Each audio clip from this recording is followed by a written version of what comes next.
راجی کی ساس ہر وقت اسے طعنے مارتی اس کی اولاد کے نہ ہونے کے، اور طرح طرح سے اس کو باتیں سناتی رہتی اور اس کا دل پریشان کرتی رہتی۔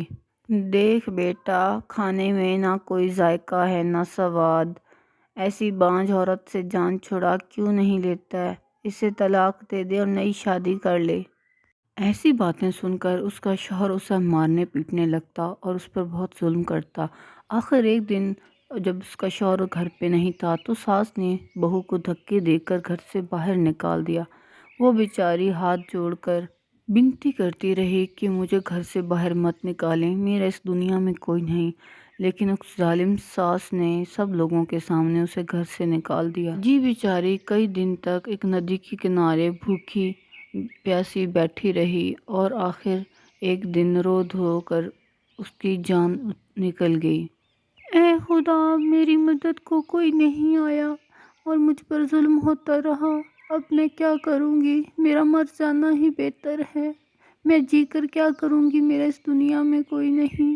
اس کی ساری باتیں پتھر کے پیچھے چھپی ایک چڑیل سن رہی تھی۔ اسے اس پر بہت رحم آیا۔ اس چڑیل نے اس عورت کی مدد کرنے کا سوچا، لیکن وہ مر چکی تھی۔ یہاں تو انسان ہی انسان کا دشمن ہے، میں اب اس کا بدلہ ضرور لوں گی۔ اس کی ساس اور اس کے شوہر سے میں ان کے گھر جاؤں گی۔ ارے ماں، تو نے اس کو تو گھر سے نکال دیا، اب ہمارے گھر کے کام کون کرے گا؟ اچھا بھلا نوکرانیوں کی طرح سارا دن کام کرتی تھی اور تو نے اسے نکال دیا، اب کون کرے گا مجھ سے شادی؟ میں بہت دور سے آئی ہوں، کیا آپ لوگ میری مدد کر سکتے ہیں؟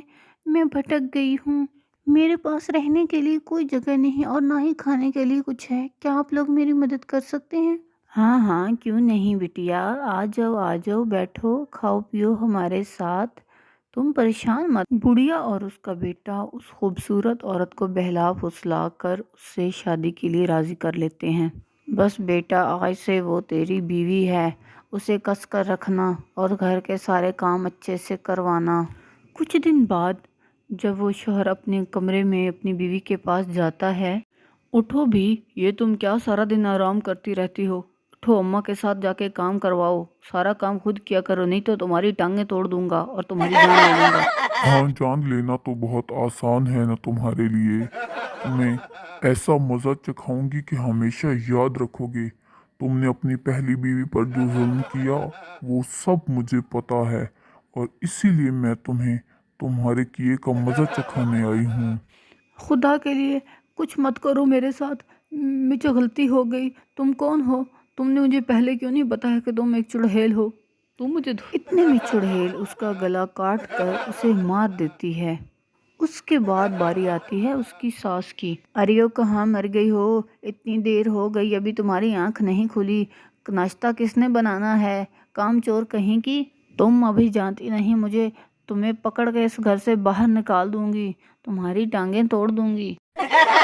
ہاں ہاں، توڑ دو ٹانگیں، اگر تمہاری اپنی ٹانگیں سلامت رہیں تو۔ تم نے اپنی پہلی والی بہو کے ساتھ جو ظلم کیا وہ سب مجھے معلوم ہے، اور اب میں تمہیں اس کا مزہ چکھاؤں گی۔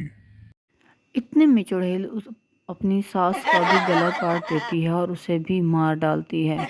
دوسروں کو موت کی گھاٹ اتارنا بہت آسان ہے، اب تم خود بھی مزہ چکھو اپنے کیے کا۔